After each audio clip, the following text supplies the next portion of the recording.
Welcome back to the Cricket Draft Show. We are through game week 4. We are looking ahead to game week 5 in the County Championship. My name is Dan Jadzevics. I'm joined by Dan Weston. Dan, how are you? How was game week 4 for your team? Yeah, hi Dan. Yeah, I'm good. I'm good. Did fine in game week 4. I was really quite pleased with my performance with 1366 points for the game week, and that's with a 150 point penalty transfer deficit as well. So just over 1500 from my bare 11. But yeah, disappointed for me and pleased for you because you keep extending your lead over me in our little mini league with another stellar performance from you over the Hey, last few days. I've got to keep the expert on his toes, right? And we've just got to make you work a little bit harder for top spot. But yeah, it was a good week in the end. I picked up around 1,500 points, which put me 442nd in the game, and I'm inside the top 170th overall across like the entire game so far, which has been really good. I did have to use a penalty transfer because for a second Craig Overton was green, and then for a second afterwards, he went red, and I panicked and had to use Casey Aldridge to bring him in just to make sure I played with 11 players. But it worked, so it wasn't too bad, despite the fact that Somerset got a bit of a pummeling, didn't they, at the Oval that week. We'll have a look at the Little Dream Team for game week 4. It's quite a good one, actually, and there are some big name players on here, and I'm sure that you might even have one this week, Dan, but we've got Ben Duckett, Hasib Hamid, Ian Holland, James Bracey, Lewis Gregory, John Simpson, Ben Green, Jordan Clark, Jake Ball playing his first championship game of the year, Josh Tong, and Dom Goodman. So some serious wicket takers in this lineup. You had one this week. You had Ian Holland, am I correct? Yeah, absolutely. It's my first one out of 4 weeks that I've had in the dream team. So good old Ian Holland brought him in and did the goods with 356 points. Just wish I I'd think made a him my lot of people would have captain. been thinking about making their captain Ian Holland that week, and a few people didn't, myself included. But I know he's someone that kind of stood out for you in game week 4, didn't he? Do you want to have a bit of a deeper Mm. dive into Ian Holland's performance through this championship so far and what he kind of offers the cricket draft players? Yeah, so obviously we know that his match involvement usually is really, really high. There has been times when he's batted at the top of the order, but I think now Rishi Patel is back to fitness, then that might not be so commonplace because obviously Rayhan Ahmed and Sol Budinger and Rishi Patel make up a pretty strong top order for Leicestershire in Division Two. But we've also got the opening the bowling and just being someone who's constantly in the game.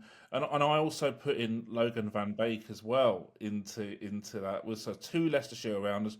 Probably wish I put Ben Green in there as well, but yeah, can't get it all right. And yeah, no, very very good. And I think that highlights what I'm saying in terms of that match involvement. I've consistently talked about that throughout the shows that we've done. Is looking for players who are constantly in the game and having opportunities to earn points in whether it's bat, ball, or in the field. Yeah, absolutely. Well, we'll talk a little bit more about all of those Leicestershire all-rounders and what problems they might have potentially caused you or have caused you if you were to have all three of those in your team.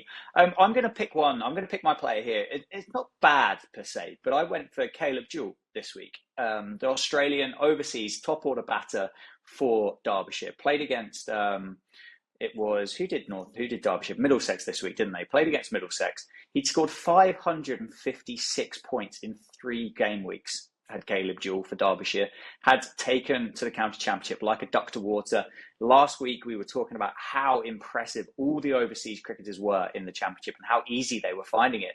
And Caleb Juul returned absolutely 0 points in game week 4. So we spoke, didn't we? We spoke about following trends. We spoke about, has that ship sailed? Can they continue the form? Can they keep scoring hundreds? And well, I got bit by Caleb Jewell this week, and I'm quite glad and quite grateful that you got bit by Caleb Jewell this week as well, just to help my lead just a little bit. And again, with the overseas players, not a single overseas cricketer made the dream Mm. team this week. So yes, they had taken to the championship like a duck to water. However, game week 4 was pretty tricky for the overseas. And Fergus O'Neill has gone home. And I mean, what a cricketer he was for Nottinghamshire over the course of that month. Mm. Um, looking ahead to game week 5. Firstly, actually, if you're new around here, subscribe to the channel and make sure you are following the Cricket Draft across all of the socials to keep up to date with every piece of Cricket Draft news, predicted 11s, injury news, new signings, outgoings, all of the good stuff, and give you a really good chance to stay ahead of your mates in the Cricket Draft.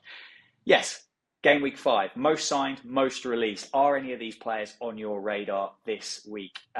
Out. We'll start with out first. Now, Fergus O'Neill, lots of people taking Fergus O'Neill out of the team. He's going home. Dan Worrell, John Simpson, Jaden Seals, and Dan Lawrence. So Sussex aren't playing this week, and I had a slight inclination there that Surrey won't be either. But coming in, Jamie Porter, Kyle Abbott, Michael Booth, a good cheap option, Liam Dawson, and Harris there at the end as well. Any of those 5 players thinking you're going to make them in your team, or are you looking elsewhere? So I've got Booth already on my bench. That I moved him onto the bench last week because he didn't play this game week 4.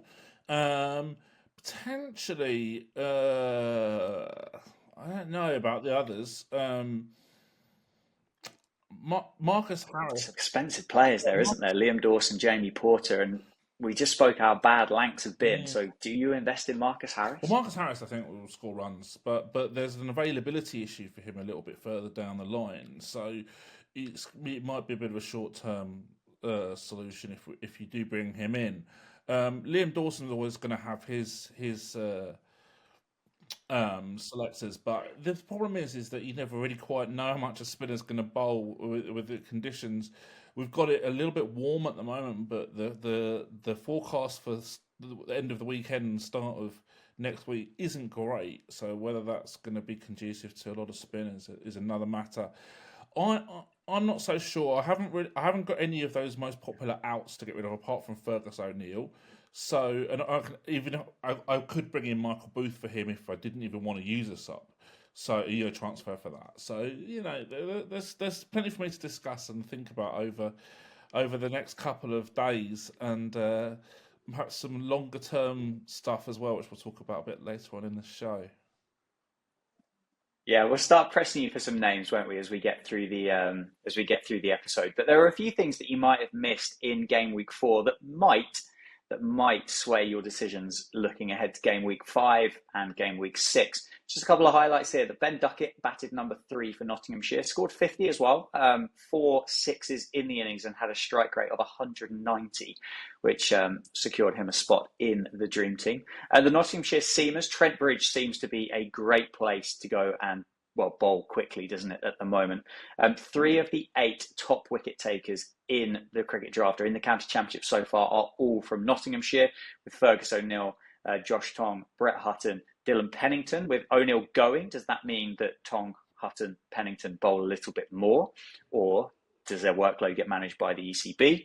168 of the players are averaging over 75 points a game in the Cricket Draft. So again, penalty transfers, you can actually afford that risk, and maybe those 2 extra ones you used last week, Dan, actually you can use with a bit more confidence. Casey Aldridge opened the bowling for Somerset. Another player who's gone on incredibly well is Dom Goodman, 9 wickets at 288 points for Gloucestershire. So again, a fantastic option, probably a cheaper one as well.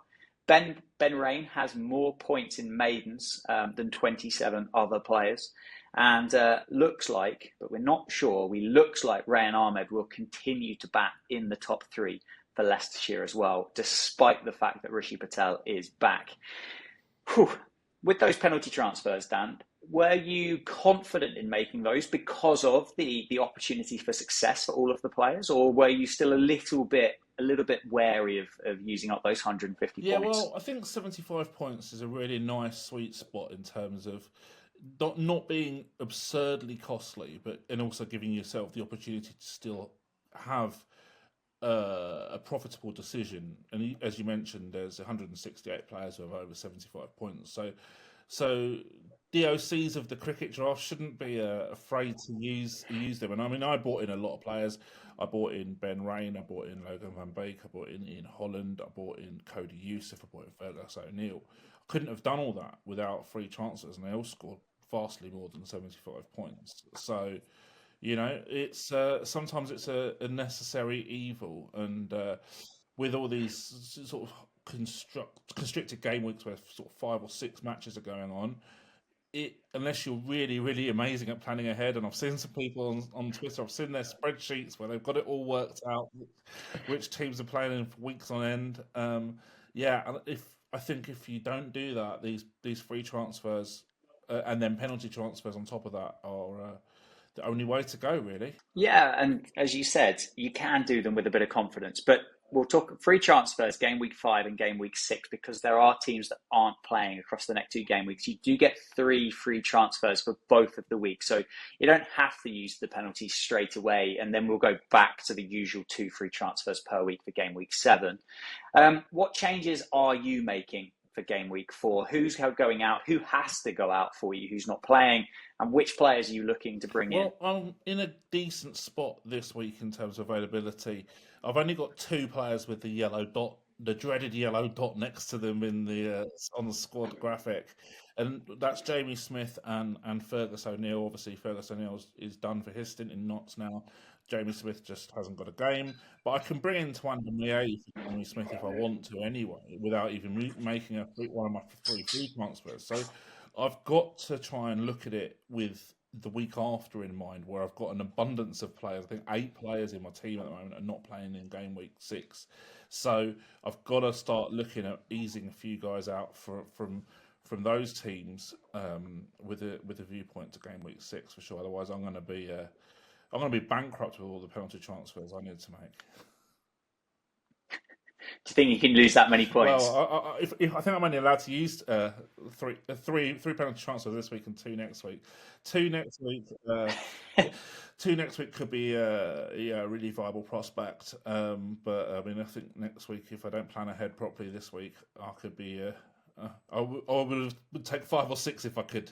So yeah. Yeah, I think a few people might be. I'm in exactly the same boat. I'm quite fortunate for this game week coming up because I've only got John Simpson that's got as you said, the dreaded yellow dot. And I'm just I think what I'm probably going to do is just pop him on my bench and play Kai Smith at Warwickshire. He's had a fantastic start to the year. So despite the fact John Simpson will use up £7.5 million to sit on the bench for a week, I think it's probably quite a smart thing to do. Then looking ahead to game week 6, this is where I need to start planning because as it stands, I will have Caleb Juul, Lewis Rees, Cody Youssef, Tom Banton, Casey Aldridge, Ian Holland, Josh Shaw, and Josh Hull all unavailable for game week 6. So I need to start thinking about what I'm going to do. I need to pick 3 of those players that I need to, basically chop out of the team. Whether that means that they go and sit on the bench because I've got some bench players that are available, or what that means, I'm not 100% sure yet, but I suspect it'll be the more expensive ones out of it. So Caleb Juul, Lewis Rees, Tom Banton, Cody Youssef, I would have thought would be on the block. Tom Banton's tempting. I kind of feel like I've got the points from Tom Banton that I was going to get this year. Do I cut my losses a little bit? Do I look to replace him? Do I risk Caleb Juul for a second week? He's in fantastic form, but not for either of us two. Lewis Rees, Ian Holland feel like a nice little swap there with a Luke Proctor. The other person as well that could be really interesting and very expensive if you've got some budget left over, but we're getting very close to James Anderson getting to the end of that I'm unavailable for 1 month period because of my injury. Are you going to be looking at Jimmy? Can you bring Jimmy into your team? Is he going to do the business that we all think he's going to? Yeah, I think that's the tough one for those people looking to bring in Jimmy Anderson into that team is going to be whether he plays back-to-back weeks. So you've got the problem of having to bring someone in and then ease them out, who costs a lot of money.